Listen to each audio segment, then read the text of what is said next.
Aquí en tanto frío. Comenzaremos con la primera mesa, en la que vamos a conversar sobre la cooperación universitaria internacional. Los expositores nos van a hablar sobre el concepto que manejamos ahora sobre cooperación universitaria, enfocándose en el aspecto internacional.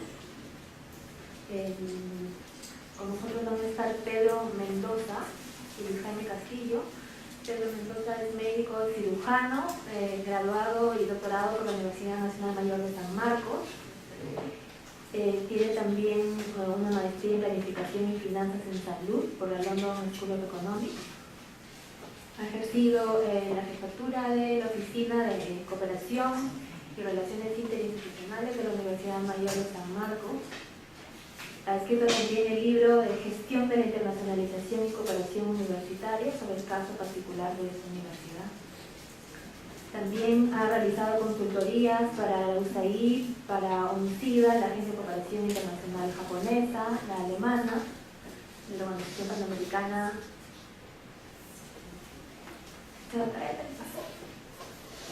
Gracias.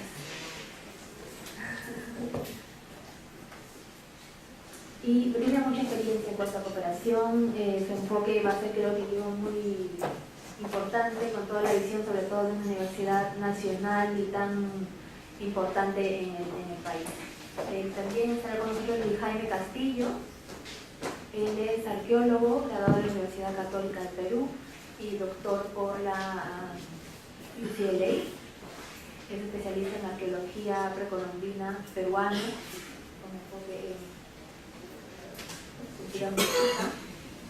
ha sido director de Relaciones Internacionales y Cooperación de la Universidad Católica del Perú por 16 años y es asesor también de la presidencia de la Asamblea Nacional de Rectores. Entonces comenzamos con ellos, comenzamos con Luis Jaime y mientras ellos presentan su exposición, ustedes pueden ir escribiendo sus preguntas. Jessy González va a pasar recogiéndolas. En cuanto las tengan listas, levantan la mano y automáticamente va a aparecer y va a recoger sus preguntas, ¿no? Para hacerlo de manera más ordenada. Comenzamos entonces, tenemos 20 minutos con la presentación.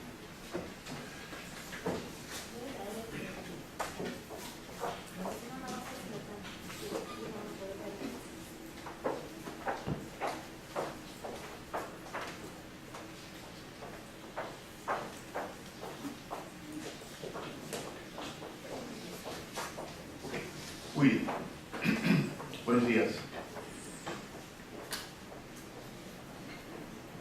El tema de hoy es el tema de la cooperación internacional universitaria, el tema de la cooperación en general. Yo quisiera dar una presentación breve inicial para fijar una serie de puntos como hemos hecho en los casos anteriores, para despejar algunas dudas y tener una base común sobre la cual poder construir una propuesta que es la que esperemos podemos utilizar.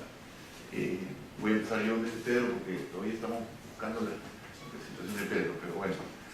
La cooperación internacional en nuestras universidades es uno de los principales ejes de la política de internacionalización y esa es una de las razones por las cuales estamos reunidos aquí hoy día en este tercer taller.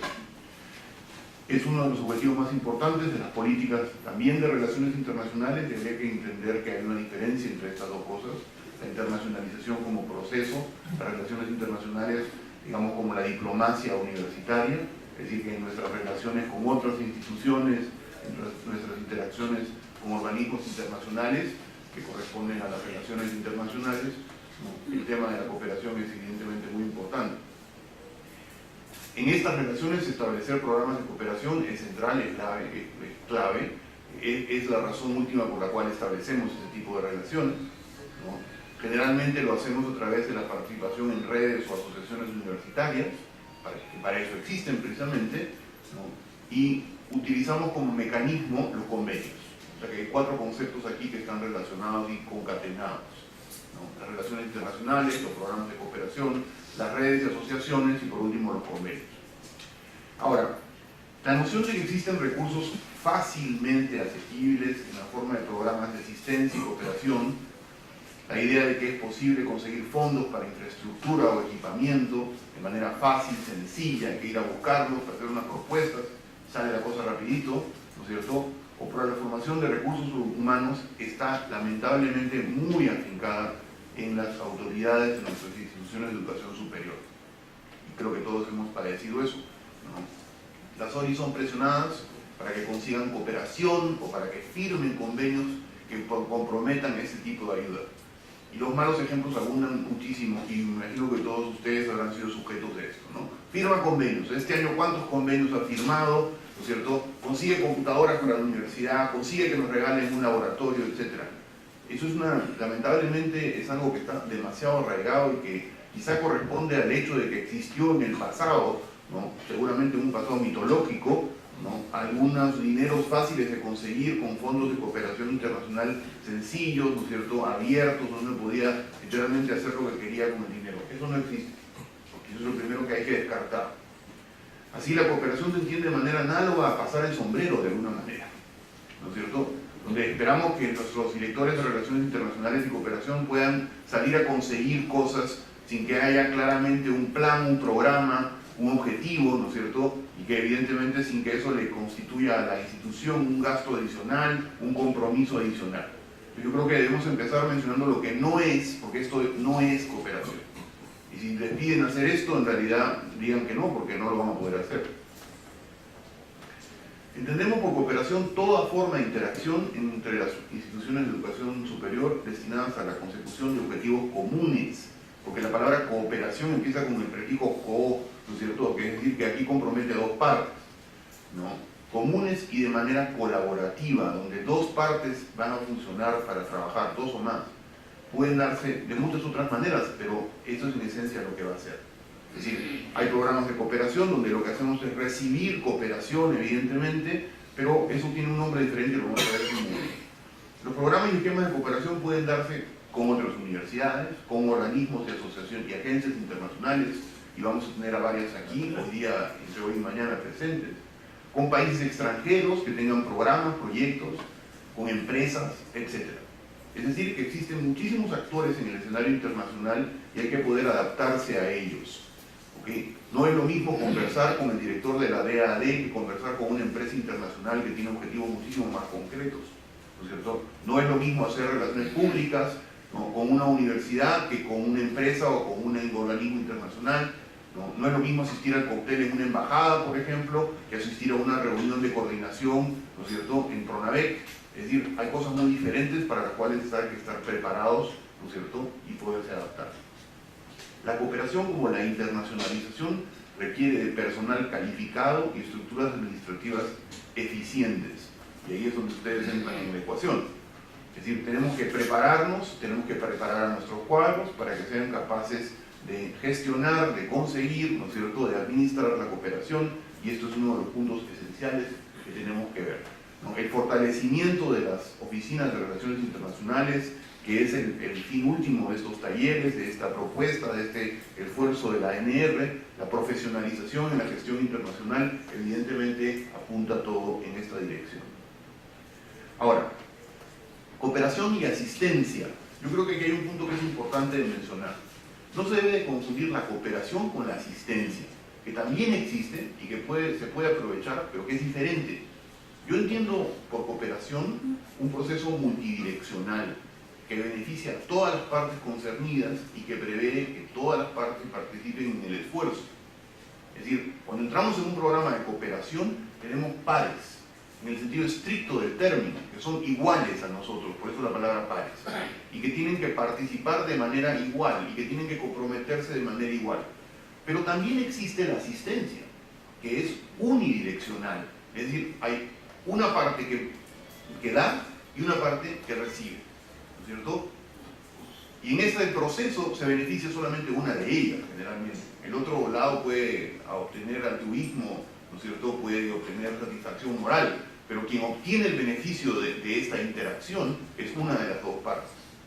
Ahora, el grado de desarrollo de las instituciones de educación superior y las circunstancias particulares determinarán si se establecen esquemas de cooperación o si se trata de atraer asistencia.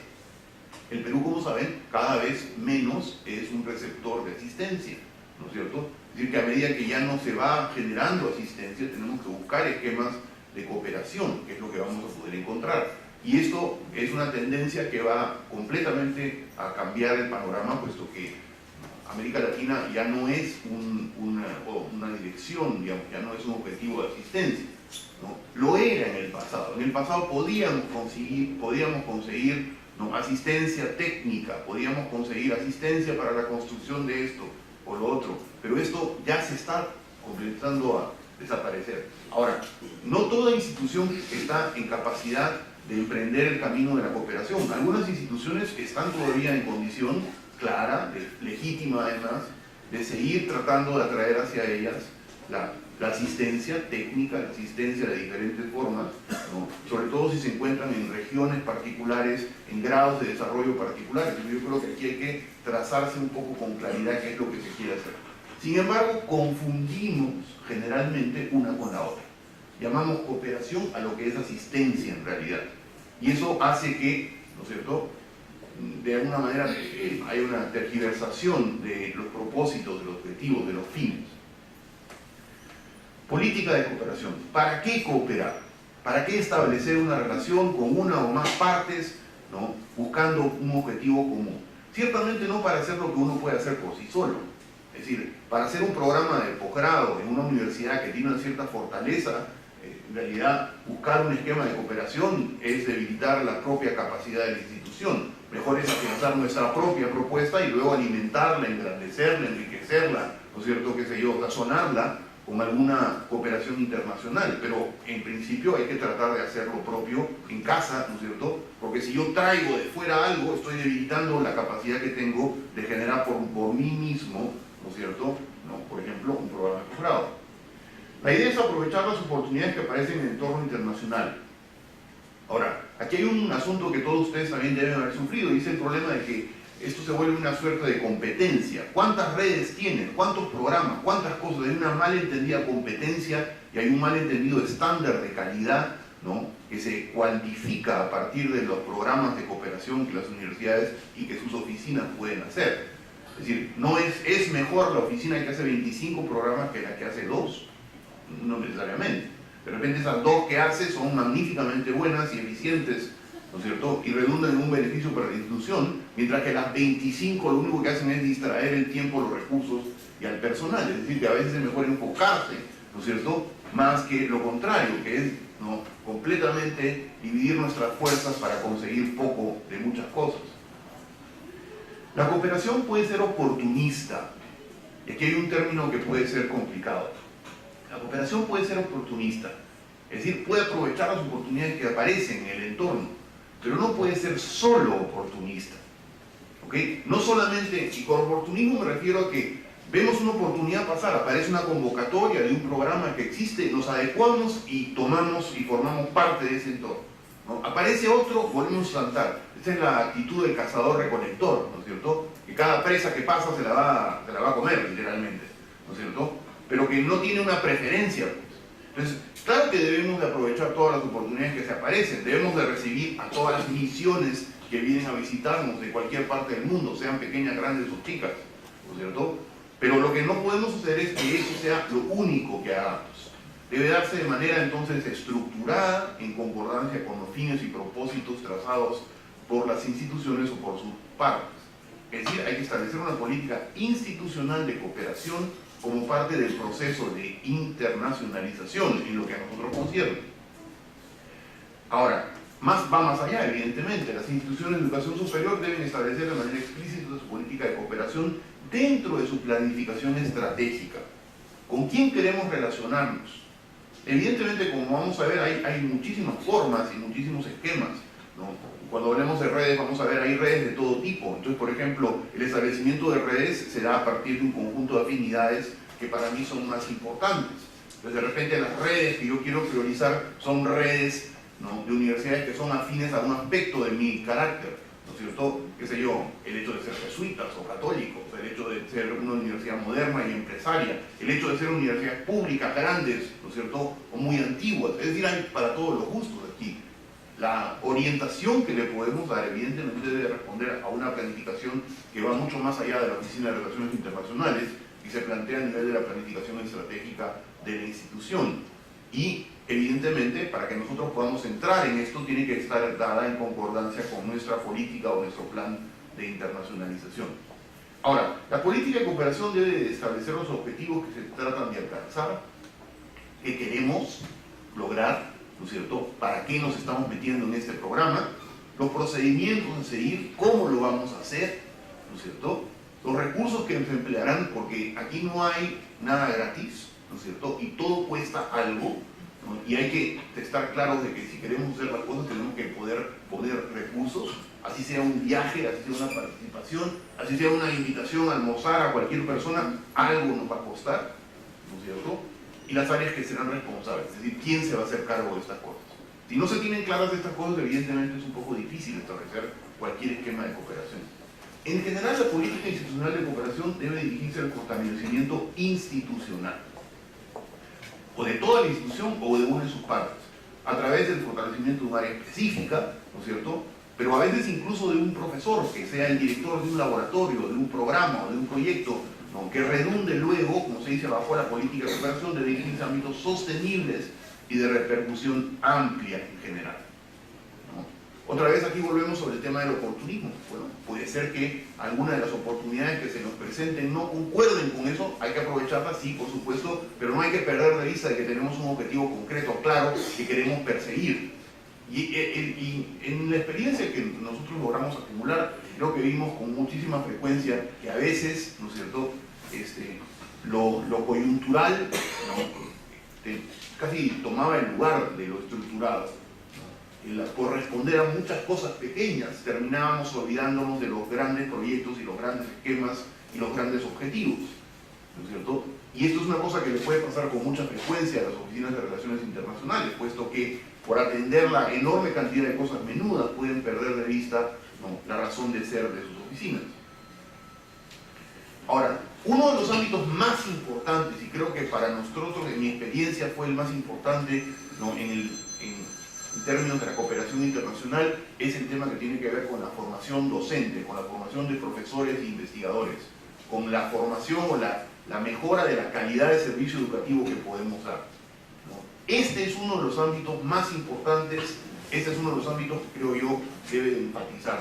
En el Perú, todas las universidades tienen la necesidad de desarrollar su plana docente e investigadora, fomentando y contribuyendo a una formación posgraduada, doctoral y postdoctoral entre los profesores. ¿Sí? Eso no es el común denominador en Europa y en Norteamérica. En Norteamérica o en Europa, cuando usted quiere un doctor en antropología social, pone un anuncio en la Sociedad de Arqueología o de Antropología Americana y se presentan 500 candidatos, todos doctores, todos con investigación, todos con publicación. Usted quiere un ingeniero especializado en tubos, pone un anuncio en la asociación correspondiente y se van a presentar cientos de candidatos. Ese no es el caso del Perú. En nuestro país todavía no tenemos suficientes cuadros altamente calificados que puedan cubrir nuestras necesidades en cuanto a la docencia y la investigación. Por ende, nuestra responsabilidad, y una de las cosas que tenemos que hacer todos nosotros, es constantemente estar buscando oportunidades para que nuestros profesores, ¿no es cierto?, lo que ya existen o lo que van a hacer, se terminen de formar. Y ahí es donde la cooperación funciona mejor. Para eso es para lo que funciona mejor. Para conseguir oportunidades, para terminar de formar a nuestros profesores.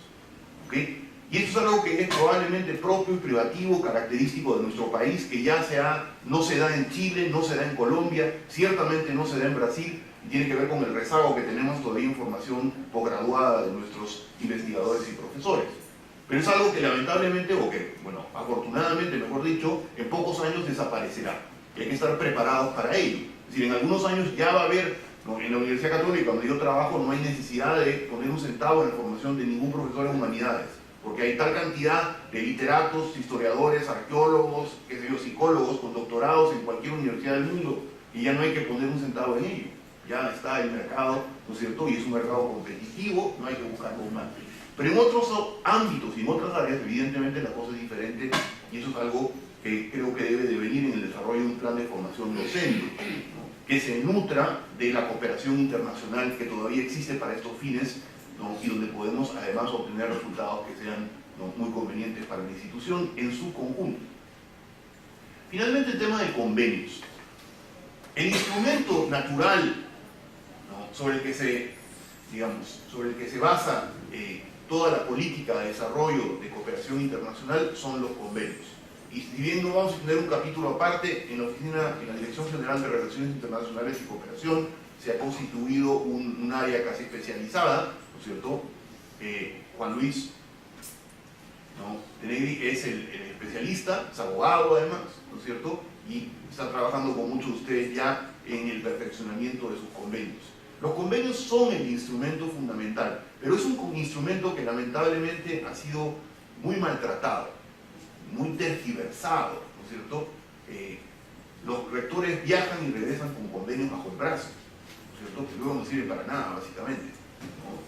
Firmamos convenios y luego no sabemos si nos estamos metiendo en un problema, si nos va a costar, ¿no es cierto? Somos bastante irracionales en las universidades respecto a quién va a manejar el convenio, para qué se va a manejar, e incluso en la redacción de los convenios no ponemos el énfasis y el esfuerzo que se requiere. Un convenio puede llevar a una universidad a la ruina. Un convenio es un documento de vinculación legal que puede hacer que la otra parte exija condiciones. Es decir, un convenio no debe ser tomado tan a la ligera como la tomamos. Puede llevarnos a un juicio, por ejemplo, sin ningún problema. Podemos perder si hemos comprometido a la institución a hacer cosas que luego la institución no puede hacer. Es decir, que los convenios son instrumentos importantísimos que deben de ser manejados dentro de una política coordinada entre las autoridades de las universidades, las secretarías generales de las universidades, el departamento legal y, en nuestro caso, las oficinas de relaciones internacionales. Los convenios son instrumentos importantísimos y deben de ser concebidos como tal. Es decir, cuando queremos pasar del dicho al hecho, tenemos que hacer un convenio. Cuando hemos discutido, conversado, ¿no es cierto?, almorzado con nuestros pares y ya tenemos una idea clara de lo que queremos hacer, tenemos que plasmar esto que hemos discutido en un convenio. Entonces, para el término de en realidad para todo lo que hemos discutido aquí, pero en particular para el tema de la cooperación, tenemos que tener estos instrumentos, y esos instrumentos deben de tener formas que sirvan los propósitos que queremos conseguir. ¿Okay? Ahora, yo creo que Juan Luis puede darles, seguramente lo podemos hacer después, una idea más clara. Yo creo que todos hemos ido avanzando un poco en este asunto. Tenemos modelos colgados en la página web que pueden revisar, ¿no es cierto? Pero los convenios van a ser la forma que vamos a utilizar para poder realmente llevar a la práctica las cosas que queremos hacer en estos esquemas de cooperación. Muy bien, con eso tenemos unas ideas generales que espero puedan, digamos, ser un poco un adelanto, una base para poder comenzar a discutir, ¿no? Y eso es mi parte en esta presentación. Gracias.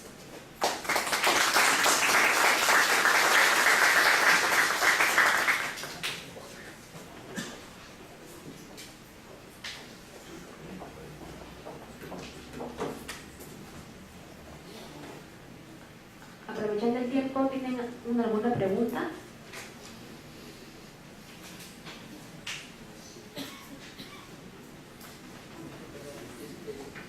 Sí. Realmente, firmar un convenio, usted al decir que se necesita con los pares estar en una conversación previa antes de establecer las líneas de convenio, realmente se necesita un gasto, ¿no? Y hay veces la universidad no tiene para esas cosas. Entonces, ¿de qué estaríamos hablando? Si es que realmente vamos a realizar un convenio. A veces solamente son lineamientos generales, cuando se trata de convenios marcos. Quizás entrando ya en los convenios específicos, ya las cosas cambiarían, ¿no? Eso, ¿hasta qué punto podríamos realmente, mira, te doy algo así? ¿No le parece? Bueno, lo que pasa es que hay todo tipo de convenios, desde los convenios más generales y marco, que no dicen nada, simplemente son una declaración de amistad, ¿no? Dos instituciones que se han encontrado y que van a cooperar, y no dicen en qué específicamente, y que luego, como ustedes saben, no tienen ningún fin, salvo decir que estamos relacionados con una institución, ¿no? Esos convenios, claro, tienen que ser muy bien cifrados, de forma tal que no comprometan absolutamente nada. A veces algunas universidades firman convenios marcos que las comprometen. Por ejemplo, dicen, vamos a hacer conferencias de manera conjunta y tú me vas a dar tus tus recursos. Es decir, eso quiere decir que yo le tengo que prestar mis auditorios gratuitamente, ¿no es cierto? Entonces, esos convenios marco incluso tienen que ser vistos con cuidado por un departamento legal para que efectivamente no comprometan a la institución más allá de lo que se quiere comprometer. Pero si yo quiero firmar ahora ya no algo que básicamente solamente declare las relaciones, sino que sirva para algo, entonces tengo que estudiarlo con atención, tengo que conocer a la otra parte, y ahí usted tiene razón, en el sentido en que hay un costo involucrado, puesto que tengo que muchas veces visitar, viajar, etc. O la otra parte tiene que visitar o viajar. Ahora, muchas cosas se pueden hacer hoy en día por Skype, por internet, etc. Pero yo creo que digamos, saber con quién estoy entrando en relación, qué cosa le puedo pedir, cuáles son los puntos de contacto, va a hacer que el convenio sea más exitoso, ¿no es cierto? Es decir, si lo que queremos es tener instrumentos que verdaderamente sirvan, que sirvan su propósito y no solamente que declaren, entonces, lamentablemente tiene usted razón, hay que hacer una pequeña inversión. Ahora, usted ha mencionado el hecho de que no hay recursos. Bueno, seguramente no hay recursos para hacer 500 convenios al año, pero de repente hay recursos para enfocarse en 2 o 3 convenios, digamos, eso sí, estratégicos, sólidos, que contribuyan a algún aspecto que ha sido reconocido en su institución como algo que es fundamental. Es decir, dinero para por lo menos hacer un viaje al año en toda institución hay. Ciertamente los rectores viajan más de una vez. Entonces, habría que tratar de que eso sea aprovechado con el propósito de conseguir lo que queremos hacer. Déjenme añadir que el propósito también de estos talleres, como dijo Sofía, es generar un diagnóstico de la internacionalización en las universidades del Perú, y también implica la preparación de un proyecto final que lo elaborarán ustedes en sus oficinas internacionales, y ambos documentos debían ser socializados y presentados a los rectores para que ellos vean qué trabajo se está haciendo en las universidades peruanas y qué necesidades se tienen y qué actividades se están proyectando a futuro, para poder así pedirles un presupuesto que se comprometa primero con la idea, con el objetivo de su trabajo, y luego que se manifieste en un presupuesto para la oficina, ¿no? Pero de una manera más estructurada y sustentada, ¿no?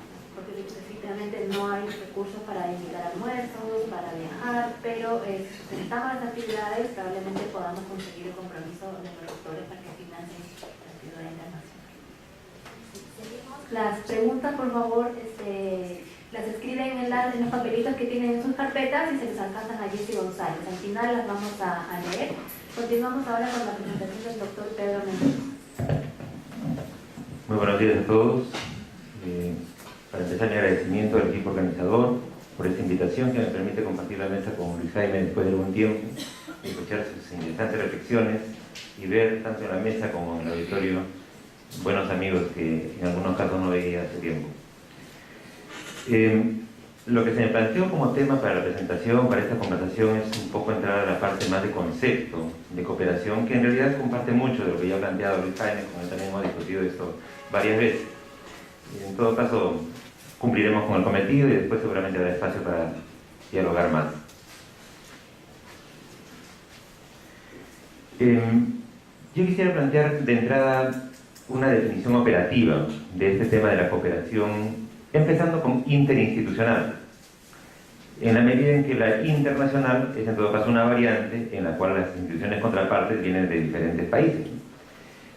Me gusta esta definición de Gillinson, que dice que la cooperación es un conjunto de recursos que vinculan activamente a dos instituciones con el fin de lograr objetivos comunes. Esto también lo dijo Luis Jaime y yo quisiera subrayarlo 2 veces si hace falta, ¿no? La cooperación, así conceptualizada, implica la existencia de objetivos comunes, ergo, la claridad de objetivos de ambas partes o las múltiples partes que entran en este circuito de cooperación. Y en esa lógica, entonces, existen los proyectos, que son el conjunto de actividades que sustentan el uso de estos recursos, y existen los convenios, que son el instrumento legal, efectivamente, que formaliza esta relación de cooperación. Y creo que, digamos, plantear ese tipo de conceptualización es no solamente una tarea para nosotros, para los que estamos, digamos, inmersos en el mundo de la cooperación de manera más directa, sino también de difundirla a las contrapartes, a nuestros compañeros, a los académicos, a los profesores, a los investigadores, porque efectivamente muchas veces se visualiza la cooperación o el rol de las propias oficinas como la oficina de convenios, digamos, ¿no? Es el nombre, como el apodo nuestro, ¿no? La oficina de convenios, y como que eso fuera, y efectivamente se pierde de vista que ese simplemente es pues un subproducto del proceso, un subproducto valioso, importante, con el cual hay que tener mucho cuidado, pero que no es en sí el corazón del mismo. Por lo tanto, cuando conceptualizamos la cooperación, primero quisiera plantear esta idea de que la cooperación es, cooperación así entendida, es para empezar un tema siempre horizontal, es un tema de pares, ¿no? Los pares somos los que cooperamos.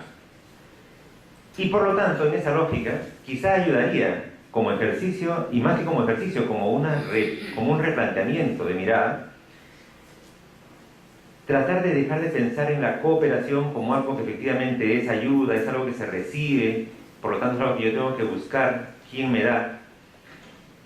Y como les digo, siquiera como ejercicio, pensar al revés. ¿Ya? ¿En qué yo puedo cooperar? ¿Qué cosas puedo yo ofrecer activamente? Y entonces, hasta en el tema, digamos, de la complementación de formación que mencionaba Luis, que me parece un ejemplo interesante, también pensar a la inversa, ¿no es cierto? ¿En qué cosas puedo yo ofrecer centros de excelencia para ofrecer becas para que compañeros de otras universidades nacionales o del extranjero vengan aquí a perfeccionarse? No solamente pensar a dónde puedo yo enviar a mis profesores. Creo que ese tipo de reflexión, como les digo, como ejercicio, como forma de mirada, ayuda a dejar de pensar de una manera, digamos, receptiva y a pensar más en una manera horizontal. Y sobre todo ahora con una amplitud global, ¿no es cierto? Si en algún momento el tema de la internacionalización parecía algo optativo o algo alejado, etc., gradualmente la propia dinámica social nos ha llevado a ese punto de pensar más bien al revés. O sea, digamos, sería más bien a lo anecdótico, encontrar un espacio aislado, un espacio estanco, un espacio en el cual no estemos inmersos en corrientes globales. Por lo tanto, la idea es que no estamos en el afán de buscar apoyo, sino colaboración, ¿no? O sea, si quieren, pues lo separamos ahí, aunque no es correcto gramaticalmente, pero para enfatizar esta idea, ¿no? Que es algo compartido para hacer algo, y en donde todos somos cooperantes. Y por lo tanto lo que tenemos que hacer es más bien una búsqueda conjunta que genere valor para ambas partes o para las múltiples partes que entramos en un proceso de cooperación.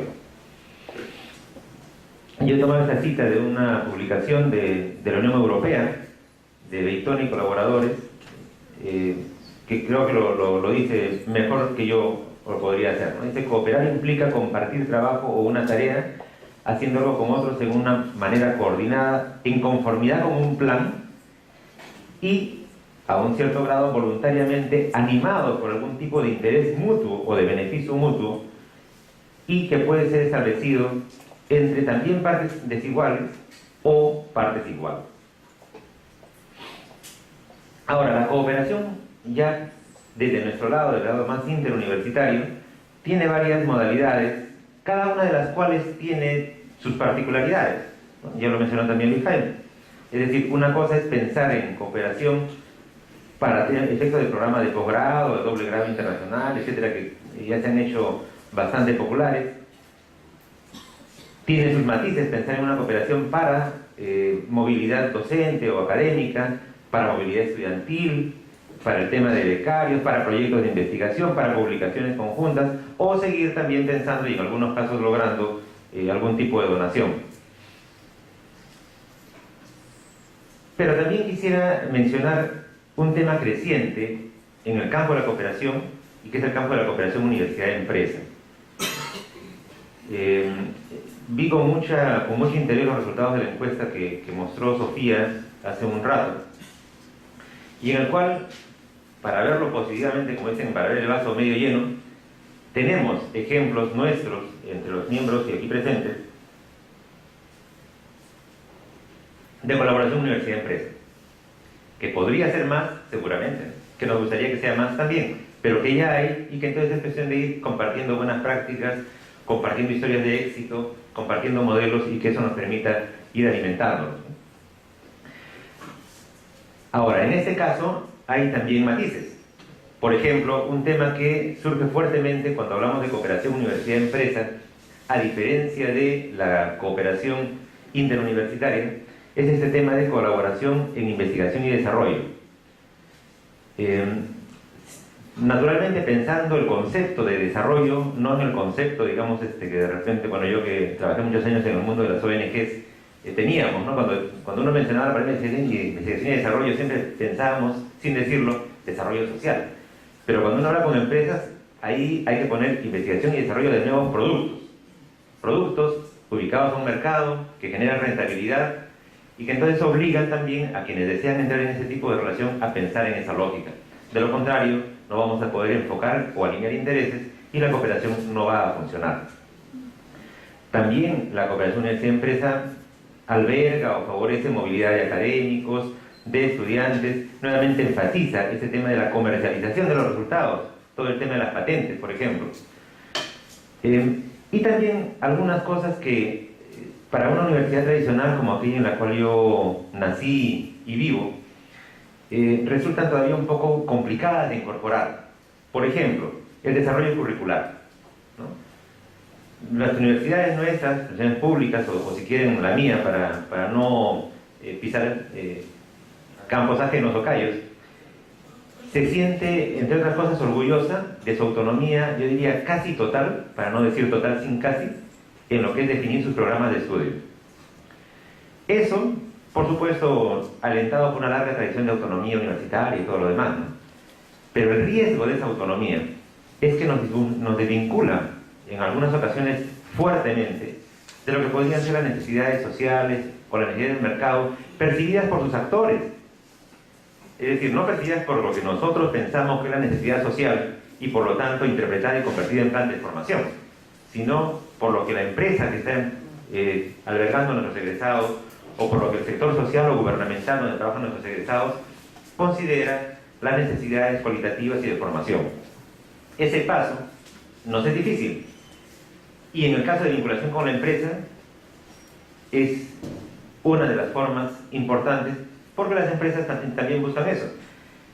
Al no encontrarlo, naturalmente las empresas han recurrido y en el país también vienen recurriendo a una de dos cosas: no preocuparse por los egresados de las universidades, sino hacer sus centros de formación, o la modalidad universidad-empresa, digamos universidad intraempresa, no hablando de las universidades 882, sino la universidad dentro de empresas, como hay un grupo bastante conocido en el país, o finalmente fundar su universidad, que ahora como 882 es algo factible y de hecho se está haciendo. O sea, conglomerado industrial que dice, bueno, las universidades tradicionales no forman el tipo de egresado, no dan los títulos que yo necesito, formo mi universidad y con eso resuelvo el tema.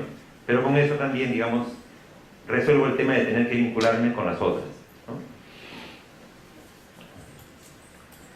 Por lo tanto, en la sistematización de esto efectuada por quienes lo manejan, ¿qué lecciones se ha sacado para el tema de universidad-empresa, ¿no?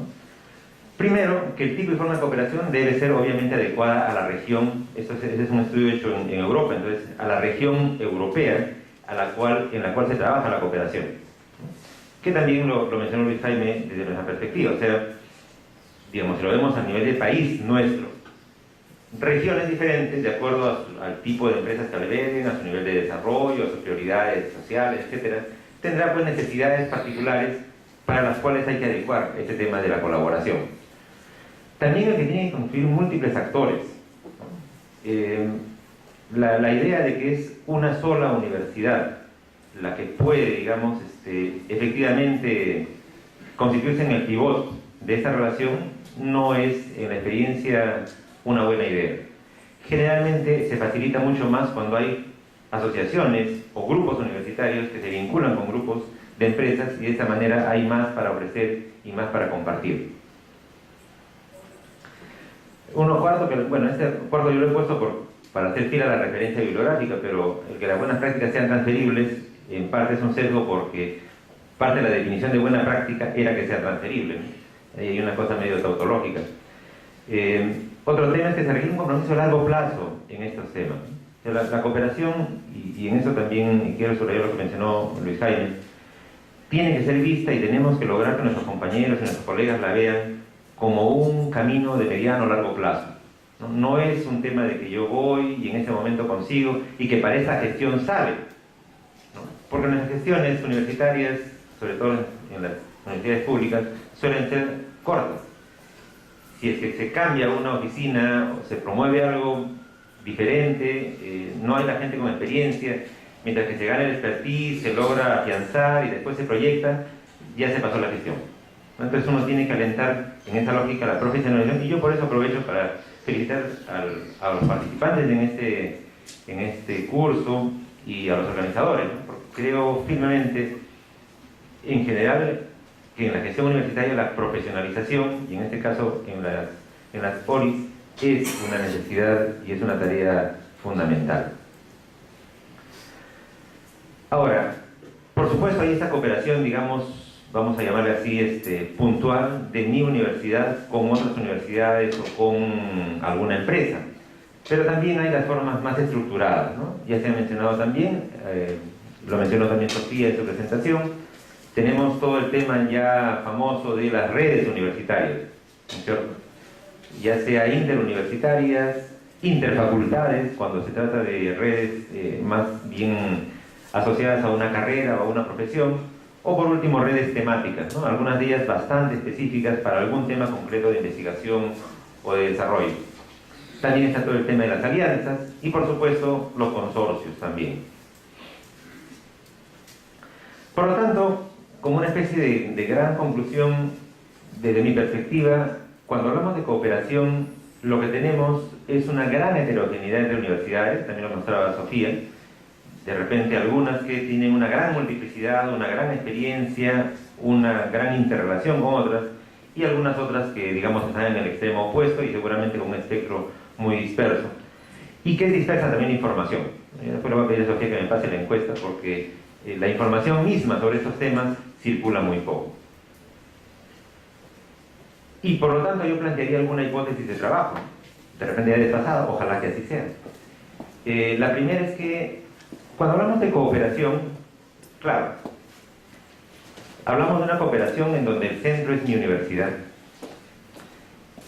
Y entonces, más bien, si bien es cierto, yo busco o voy a buscar activamente esa cooperación con alguien más o algunos más, no me es tan sencillo pensar en la cooperación con mis pares de nosotros mismos, ¿no? Para poder fortalecernos en esa búsqueda de cooperación. Pero eso requeriría, por lo tanto, ver qué ventajas tiene estar agrupados o registrados, ¿no? Trabajar de manera colectiva. Quisiera mostrarles a continuación algunos datos de una investigación que hice, que entiendo que ustedes la van a tener también disponible en versión completa, pero solamente para resaltar algunos puntos que me parecen útiles para lo que estamos conversando esta mañana. Cuando uno compara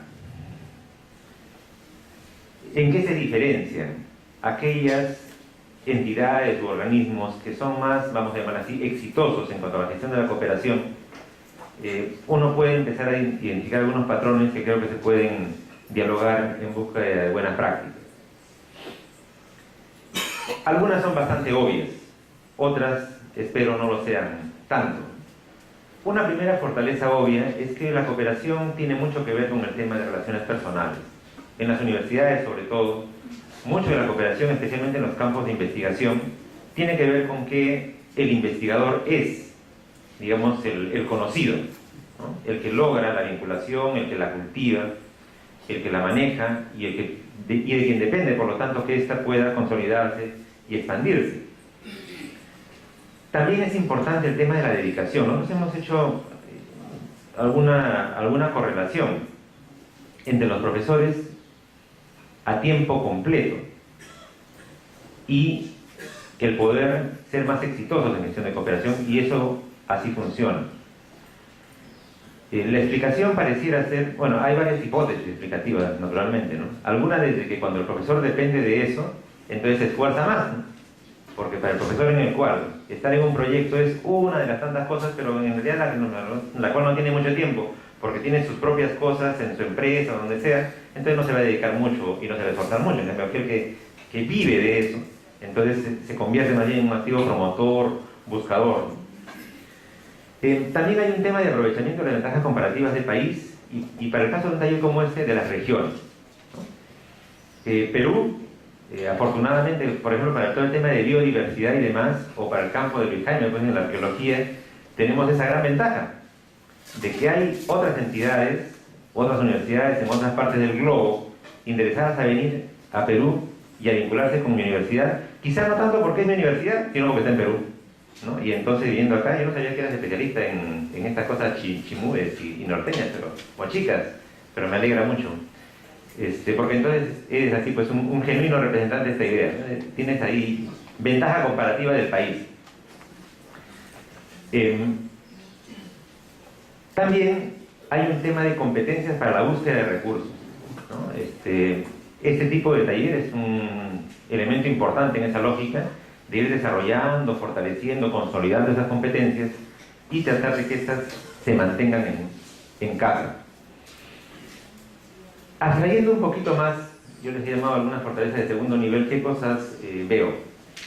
Primero, es importante trabajar una mirada estratégica orientada a esto que llamaba oportunismo Luis Jaime. Yo coincido en que no me gusta mucho el término porque es un poco malinterpretable, ¿no? Pero entiendo también cómo lo dice y lo comparten esa lógica. O sea, las personas, nuestros compañeros, los decanos, los rectores, los vicerrectores, los investigadores, tienen que ir desarrollando una mirada orientada a las oportunidades. Y yo les digo, con conocimiento pleno de causa, sorprendente para mí, que he constatado de primera mano esa frase de que hay gente que no la ve. No la ve. O sea, ustedes le dicen, mire doctor, acá está, mire, acá está. Y te miran así con un rostro de total extrañeza. Jamais-vous, como dicen allá los franceses. No, esto no, ¿de qué me hablas? No es así. Y entonces a uno como nosotros, o ustedes que están pues en esto, dicen, pero ¿cómo puede ser posible? Pero no lo ven. Como diría Henry Miller, que es un teórico de este tema de la gestión, todo está en la mirada, ¿no? O sea, hay gente que sí, que mira y ve oportunidades. Y hay gente que mira y la oportunidad está ahí y simplemente no la ve. Pero, siendo positivos también, tenemos que pensar que esto es entrenable, desarrollable, que algunos tienen más capacidad, pero que en otros casos se puede ir trabajando y fomentando. Un segundo tema, insisto y reitero, aprovechar las ventajas comparativas nacionales, la marca Perú, que usted se va a discutir también el día de mañana, y lo que eso implica o conlleva, pero también la marca región, ¿no? Porque finalmente nuestro Perú es un Perú, pero también es un multirregión. Y hay regiones que tienen ventajas que otras regiones no tienen, y por lo tanto si mi universidad es en esta región, pues tengo que aprovechar esa ventaja, pues, ¿no? Ya ni que fuera qué cosa, ¿no? Tercer asunto, tenemos que también favorecer o promover mecanismos de captación y retención de investigadores y docentes. Porque como les decía, sobre todo en temas de investigación que tienen que ver con áreas específicas, es ese docente que está ahí, ¿no? El que tenemos que favorecer que esté con nosotros, que amplíe su dedicación con nosotros, que se quede con nosotros, especialmente ahora que hay tanta, no le diré movilidad, no sé cómo llamarle, pero digamos un mercado creciente que capta profesores y en donde naturalmente ese grupo de los más rankeados está más expuesto a ser sentado, convocado, etcétera, por otras entidades. Debilidades, las más primarias, en muchos casos tenemos una baja prioridad asignada a la gestión de la cooperación, ¿no? Y yo coincido, ya lo he mencionado también en la mesa, hay que invertir, ¿no? La cooperación, y más ahora en que las opciones de lograr formas de cooperación son cada vez más competitivas, que hay fondos concursables, por ejemplo, y ya no hay tantas donaciones, o sin tantas, simplemente ya estas están rumbo a la extinción. Entonces tenemos que hacernos competitivos, y para ser competitivos hay que invertir. Siguiente, tenemos que cuidar mucho la gestión administrativa. Muchos, llamémosle convenios, o muchos proyectos de cooperación han sido de una sola vez y de nunca renovación, porque simplemente la universidad no demostró no buena capacidad técnica en el tema, sino un aparato administrativo hostil. O sea, las rendiciones nunca llegaron, nunca se entregaron, y las entidades contrapartes nuestras tienen también a su vez que rendir cuentas ante otros. Entonces, si nosotros no facilitamos ese tema, entonces estamos simplemente siendo pues poco hospitalarios, para decirlo de alguna manera.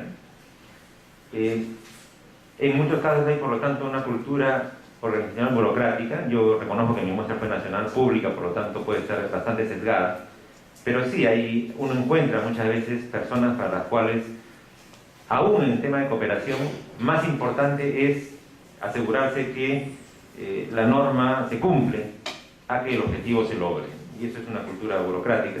Y finalmente todavía encontré, espero que ya se hayan desaparecido, pero todavía encontré gente que tenía inhibiciones a la cooperación, ¿no?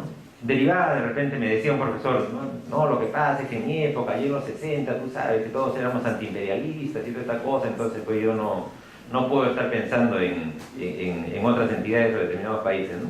Espero que eso ya no exista. Y digamos un poco, abstrayendo nuevamente en el tema de las debilidades, siento que un problema serio es la fragmentación, ¿no? Al interior de las universidades, les hablo del caso de San Marcos, ¿no? Yo espero que esto haya cambiado y que ahora la que veo acá, la doctora Lupe, ella esté gozando de un mejor ambiente, pero uno siente mucho que teniendo esa vasta riqueza que tenemos nosotros para facultades, no nos es fácil coordinar entre facultades, nos es muy difícil. Y entre las facultades no les es fácil coordinar a las escuelas entre sí. Entonces uno puede tener, como en la Facultad de Medicina, 5 escuelas. Sí, pues son 5 escuelas, pero a ver cuándo conversan la una con la otra. Nunca, ¿no? Y los departamentos tampoco entre sí. Y ese es un tema que ya nos ayudarán algunos antropólogos, no sé, sociólogos acá en el grupo para tratar de entender bien qué es lo que pasa y por qué esto funciona así. Creo que otro bloqueo, otra barrera que debilita cuando uno trata de entender las conversaciones es este referente que yo le llamo acá la endogamia, ¿no? El referente localista, por el cual, digamos, mi facultad, mi universidad, la forma como nosotros hacemos las cosas, esa es la forma, ¿no? Las demás no, están erradas, por alguna razón. Si son más jóvenes, porque son muy jóvenes, si son más antiguas, porque son más antiguas, y cualquier otra razón, pero siempre somos nosotros el referente, ¿no? Entonces uno tiene que cambiar de chip, ¿no? Y decir, bueno, sí, pues, o sea, yo tengo una forma, pero ¿por qué tiene que ser esa la mejor, ¿no?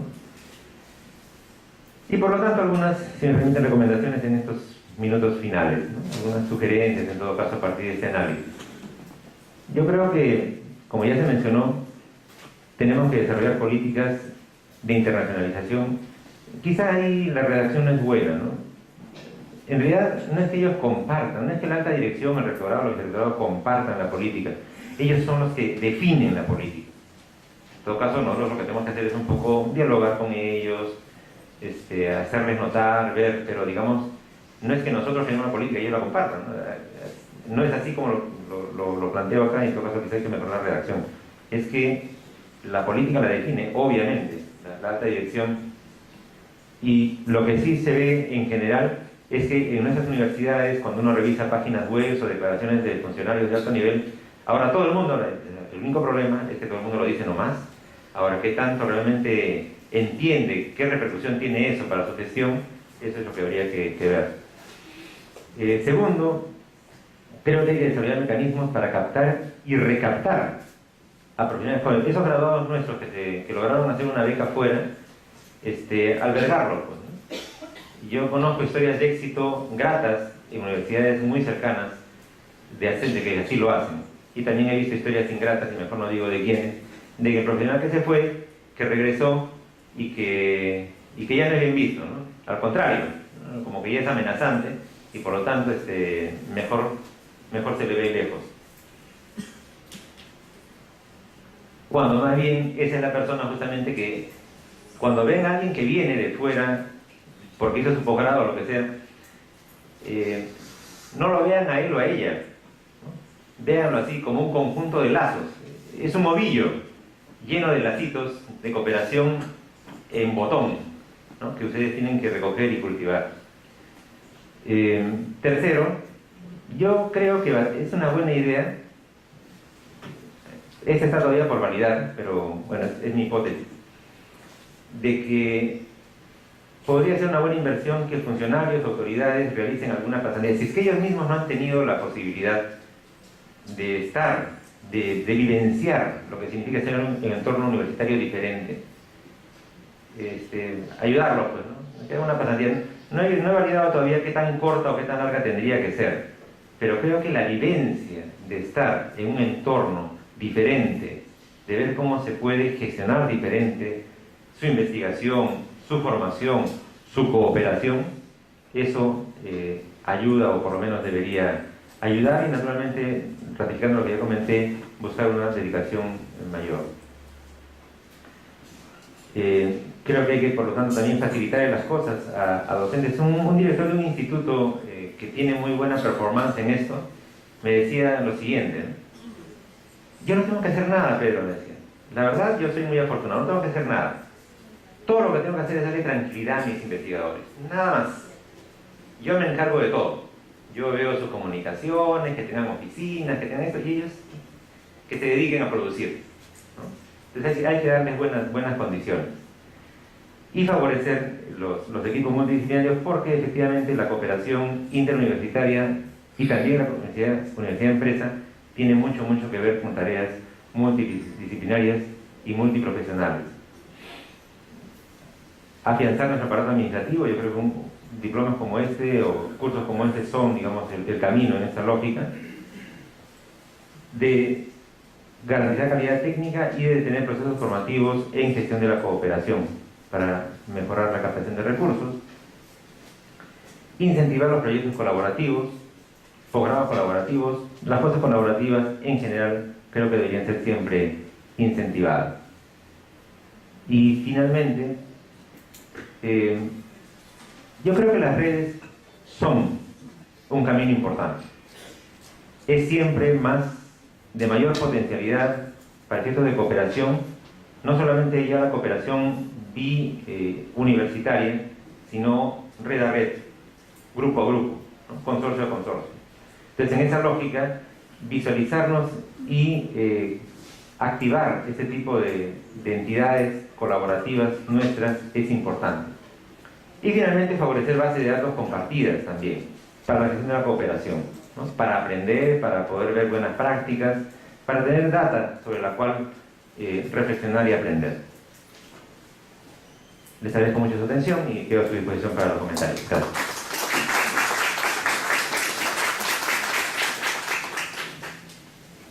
Gracias. Debido a que el tiempo apremia, vamos a sintetizar las preguntas. Tenemos aquí una pregunta sobre ¿qué son pares? ¿Tienen que ser pares siempre dos universidades? ¿Puede ser una universidad y un instituto o una universidad nacional puede ser considerados pares? ¿Y cuáles son sus corresponsabilidades? Sí, cualquiera de los dos, ¿no? Bueno, es una pregunta conceptual. Yo creo que pares depende de con qué cristal se mire, ¿no? ¿Quién está a nuestro nivel y para qué, ¿no? Yo creo que una universidad evidentemente encuentra pares en otras universidades, pero incluso ahí habría que ponderar el hecho de que hay universidades que son muy diferentes entre sí. Entonces, ya para empezar, dos universidades no necesariamente tienen que ser muy homólogas. Por otro lado, creo que podemos encontrar pares en instituciones fuera de la universidad, entre investigadores, en institutos, en ONGs, etc. Estamos hablando básicamente de relacionar dos cosas que se declaran, ¿no? Pares. Ese es el punto, sería para mí más importante. Si yo entro en cooperación con alguien, ¿no? Y a partir de ese punto me declaro que la otra parte que está cooperando conmigo está en las mismas condiciones de responsabilidad y de derechos. Entonces, en ese sentido se define para mí una pareja, ¿no? Que es lo que estamos buscando. Sí, coincido plenamente con lo expresado por Jaime. Yo diría, quizá para poder evitar la imparidad, el tema es entender el par a detalle. ¿A qué me refiero? O sea, si yo voy a pensar en que el par tiene que tener o el mismo número de alumnos que yo, o la misma antigüedad que yo, o si la otra universidad va a querer tener que yo tenga el mismo número de Nobel que ellas, o de Fields Medals, o de cualquier cosa así, nunca vamos a tener pares. Lo que necesitamos es ver a detalle, o sea, en qué tema concreto estamos hablando, y sobre esa base declararnos pares, reconocernos pares y reconocer a otros como pares. La siguiente pregunta también es para ambos expositores. ¿Cómo influye la situación económica internacional en la cooperación universitaria? ¿La limita o no? Bueno, la situación económica internacional y la nacional ciertamente afectan, ¿no? Dependiendo de cuáles son las fuentes de cooperación a las cuales estamos apelando. Por ejemplo, en el tema de cooperación gubernamental, la mayor parte de países de la OCDE definen sus políticas de cooperación como porcentajes de su PBI. Entonces, cualquier cambio en su política macroeconómica va a afectar la disponibilidad de recursos de cooperación disponibles para otros países. Si lo vemos por el lado de empresas, igual, las empresas lo que tienen es para investigación y desarrollo un porcentaje de su utilidad. Entonces, ciertamente, y por otro lado, como ya lo mencionó Luis Jaime, el Perú pues es ahora economía emergente, ejemplo de tigre latinoamericano, jaguar, ¿no? El jaguar latinoamericano, para no decir otro nombre. Entonces, nosotros como país ya somos prácticamente inelegibles. Y sin prácticamente, o sea, de facto uno analiza montos de cooperación, oficial al desarrollo, etcétera, y está toda en declive. Oficinas que ustedes han visto se han retirado del país, o sea, esa forma de cooperación ciertamente ya no está. Y entonces ese es un ejemplo claro de que la situación económica internacional y la nuestra afectan definitivamente. Por eso es que nosotros tenemos que pensar la cooperación diferente.